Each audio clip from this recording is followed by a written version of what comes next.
Coucou tout le monde, aujourd'hui on se retrouve pour le book haul du mois de juin. Il y en a beaucoup moins que le mois de mai, heureusement, il y en a toujours encore trop par rapport à mon rythme de lecture actuel et par rapport aux finances. Mais déjà on est un peu plus raisonnable que le mois de mai et on va partir tout de suite avec ces livres. On va commencer avec deux livres qui n'étaient pas du tout prévus au programme mais que j'ai acheté à la dernière seconde. J'en ai acheté un absolument parce qu'il fallait que je finisse de compléter une saga avant que la maison d'édition ferme. Donc c'est les chroniques oubliées d'Hyperion, le tome 4 des éditions Inceptio de Lina Deranor. Il fallait absolument que je l'achète avant que la maison d'édition ferme, sinon j'aurais pas eu ce tome 4, ce qui est dommage étant donné que j'ai les 3 premiers tomes. J'en ai lu 0, mais au moins je sais que j'ai les 4 livres en ma possession et que je peux commencer quand je veux tranquillement sans me dire j'aurai jamais la suite. Voilà, donc au moins j'ai les 4 tomes et je pourrai partir tranquille dans cette saga.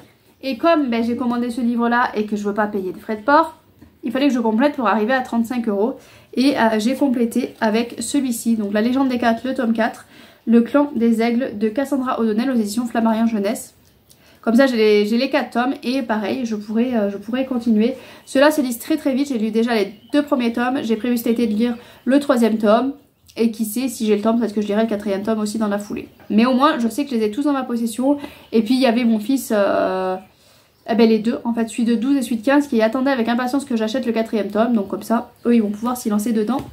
On enchaîne avec 2 livres des éditions Plume Blanche. Alors normalement il y en a un des deux que j'aurais dû recevoir qu'en juillet, mais comme je précommande à chaque fois ils envoient, dès qu'ils ont fait tout ce qui est les signatures et tout ça, ils les envoient, ce qui fait qu'on les reçoit un peu plus tôt que la date de sortie, parce qu'il me semble que ça sort début juillet. Je veux pas dire de bêtises, mais il me semble. En tout cas, celui-là par contre, il sortait au mois de juin. C'est KL de Alexiane Delis aux éditions non Plume Blanche, évidemment, puisque je vous en parle.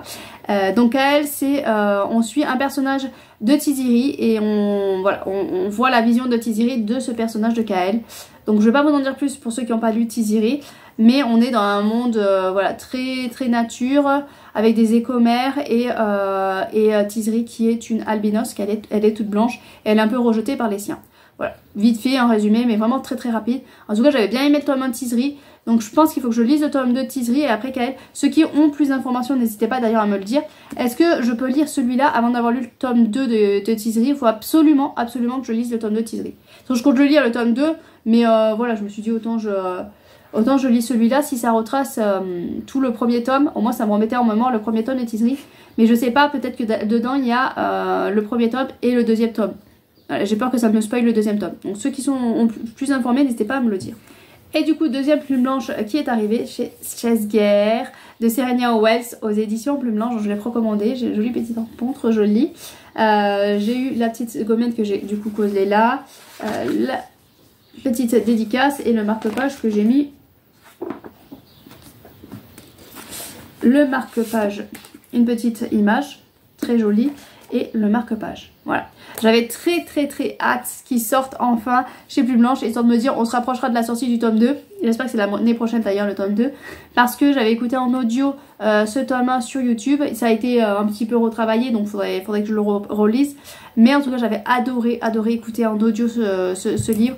Et donc j'avais qu'une hâte, c'est d'avoir la suite. Et quand j'ai appris que ça allait être édité chez Plume Blanche, j'étais super contente, mais en même temps je me suis dit punaise, faut encore que j'attende pour avoir la suite, faut encore que j'attende, et il va falloir encore que j'attende pour attendre la suite, voilà, pour avoir la suite. Mais je suis ravie. On est avec une Chesguerre, on est avec Célène, une jeune femme, une mutilée, voilà. Célène qui va être une mutilée, et ces mutilés du coup ils vont aller à Chesguerre pour apprendre un petit peu à contrôler leurs dons. Et chaque mutilé a un lien avec un monstre qui s'appelle les éthérés, voilà. Chaque mutilé ont un lien avec un éthéré, donc ce sont des monstres. Sauf que Célène, elle va être avec Argot. Si, Argot. Azeroth, c'est le dragon, Argot. Ouais. Elle a fait 2 sagas, mais les deux noms ils se ressemblent un peu. Hein. Donc avec Argot, elle va se retrouver en lien avec Argot, qui est le dieu des ténébrés, donc le dieu des monstres. Et voilà, elle s'y attendait pas du tout. Et donc on va la suivre dans ses péripéties et ses aventures, et c'était très intéressant. Et donc j'attends la suite avec grande impatience. Maintenant on va passer au hardback. Alors un livre que j'aurais pas du tout craqué sans l'avis de Piketty, sans la lecture commune de Piketty, qui du coup je ne l'ai pas fait parce que j'ai reçu, ma librairie l'a reçu un peu trop tard. Donc la lecture commune était finie depuis plus d'une semaine je crois, donc du coup j'ai pas fait la lecture commune, mais en tout cas j'ai le livre entre mes mains et les retours étaient vraiment très très positifs. Donc c'est la première année de Amy Armand aux éditions Charleston, donc c'est leur premier livre de fantastique, je crois que c'est du fantastique fantasy. Je sais plus exactement fantastique ou fantasy. Je vois que la dorure est en train déjà de partir alors que je ne l'ai pas lu, pas touché. Mais bon, voilà, en tout cas il est très très très très joli. Moi j'adore, voilà, franchement le jaspage, j'adore. Il faut faire des brochets simplement avec des jaspages, moi je crois que je craquerai. Voilà, j'adore, enfin, franchement ils sont très très beaux. Donc du coup là je sais plus du tout, je crois qu'on est... Je vais essayer de me rappeler. Je crois qu'on est dans un univers où il y a plus de naissance de filles. Parce qu'il y en a une qui a maudit, enfin elle a lancé un sort pour qu'il n'y ait plus de naissance de filles. Et là on arrive à une époque où il y a un homme qui arrive avec et qui dit j'ai une fille qui est née. Voilà. Enfin, c'est très très flou, je ne veux pas relire le résumé pour pas reprendre. Apparemment c'est un tome 1. Je le vois, ah oui si c'est écrit là. Donc c'est un tome 1. Donc je verrai quand je me lancerai dedans. Je vais peut-être attendre parce que j'ai peur de me lancer dans le tome 1 et après de tout oublier. Donc je vais faire comme à mon habitude, voilà.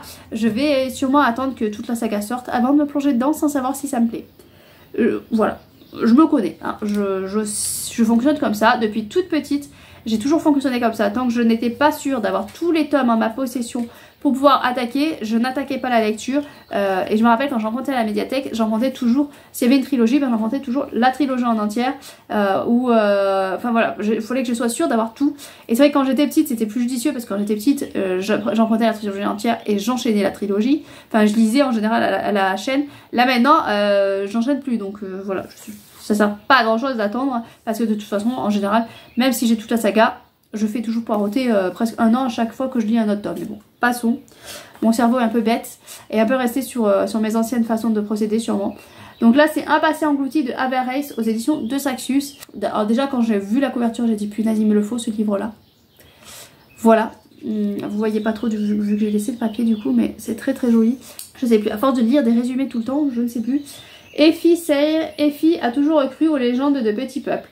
Hantée depuis son enfance par les visions du roi des fées, elle ne trouve de réconfort que dans la page d'Angara, l'épopée d'Emery, son auteur préféré. Le livre en lambeaux est tout ce qui lui permet de survivre à ses études d'architecture.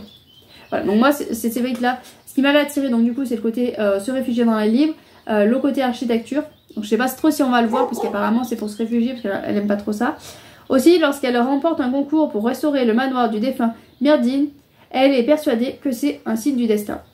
Voilà, donc j'espère qu'on va voir un peu quand même le côté architecture. Je sais pas, je suis passionnée par l'architecture, les constructions, les bâtiments, enfin, passons.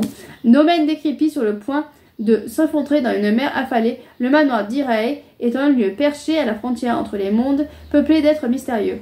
Parmi eux se trouve Preston, jeune étudiant en littérature, bien déterminé à prouver à Myrdin, et un imposteur. Enquêtant sur l'héritage de l'écrivain, les deux étudiants découvriront peu à peu que les forces obscures conspirent contre eux. Et la vérité pourrait les mener à la ruine. Voilà, donc ça a l'air, je crois que c'est un tome unique, je sais plus celui-là.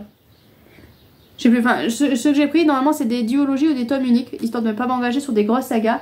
J'avoue que le côté architecture, j'ai vu de la brochure, je pense qu'il n'y aura pas tant de détails que ça. Mais ça me plaisait bien le côté architecture, donc j'espère qu'on va quand même le voir un petit peu, les travaux. Et le côté livre, histoire d'auteur et tout ça. À voir, mais ça, je pense que c'est quand même du young adulte avec une romance. Et celui-là, j'ai craqué. J'allais me retenir un thé avant la tempête de Hafsa Fazal aux éditions de Saxius. J'allais ne pas me le procurer, sauf que, comme je suis beaucoup de youtubeuses, il y en a certaines qui lisent en anglais. Elle avait fait un très très bon retour sur cette duologie, là c'est une duologie. Elle a fait un très très bon retour en disant, il y a du soleil c'est bien mais ça vous fait des reflets. En disant que c'était excellent, génial, faut aller lire et tout ça. Donc voilà, donc j'ai craqué. Ça me fait peur parce qu'on est dans du vampire. Il y a le côté thé, mais il y a le côté vampire. Et donc du coup ça fait un peu peur. Je vous ai pas montré le japage qui est très très beau aussi. Voilà, très joli. Donc là je sais plus trop, je vais peut-être pas le relire. Avec les cheveux mauves, Artie n'est pas le propriétaire du Spindrift, le prestigieux salon de thé de Whitroery. À la nuit tombée, elle devient la gérante d'un bar à sang illégal, où vampires et secrets mélangés. Mais elle n'y arrivera pas seule, enfin il y a une histoire de vengeance, de vampires de société, alliance, trahison, rebondissement. Voilà, donc on verra ce que ça donne. C'est vrai que j'ai vraiment craqué par rapport à l'avis qu'elle en avait fait sur YouTube, je sais plus quel booktube, je suis désolée.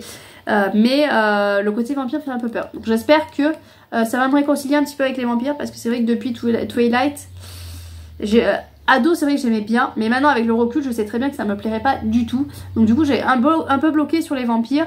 Il y a Vampiria qui m'avait un peu réconcilié avec les vampires, et j'espère que celui-là aussi va le faire. Voilà, j'espère que ça va passer.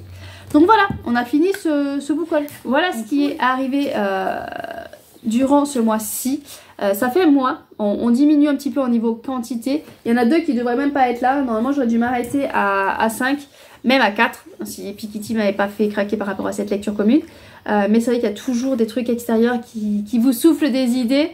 Donc du coup, c'est vrai qu'il y a Piketty avec cette lecture commune, j'avais trop envie de la faire.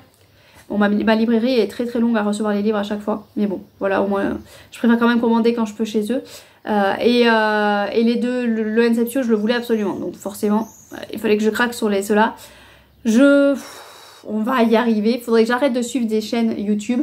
Déjà, ça éviterait de me faire craquer sur certains livres. Faudrait que j'arrête de regarder Instagram. Comme ça, je verrai plus les sorties de Saxus, les belles sorties. Et puis on s'en sortirait. Hein. Mais je suis faible. Je suis faible. C'est vrai que voilà, les beaux livres me font vraiment craquer à chaque fois. J'arrive pas à me mentir. J'avais dit qu'il fallait que je freine les hardbacks. Mais je craque. Après, s'il faisait des brochets avec des jaspages, je pense que je craquerais sur les brochets avec jaspage. Si De Saxus faisait voilà, les brochets avec les jaspages, je pense que j'achèterais pas les hardbacks. Parce que voilà, c'est vraiment là, maintenant, c'est les jaspages qui me font craquer. Il y a encore des comme celui-là. Là. Non, il a un jaspage aussi, donc j'allais dire une bêtise. Mais il y a encore des hardbacks un petit peu qui me font craquer par rapport à leur résumé et à la beauté de la couverture. Mais c'est vrai que maintenant qu'il y a le jaspage, c'est surtout eux qui font penser l'avalanche. On va y arriver à s'en sortir, on va y arriver. Allez, sur ce, je vous laisse. Je vous souhaite de bonnes lectures et à bientôt bien sûr. Et dites-moi vous avez craqué sur quel livre ?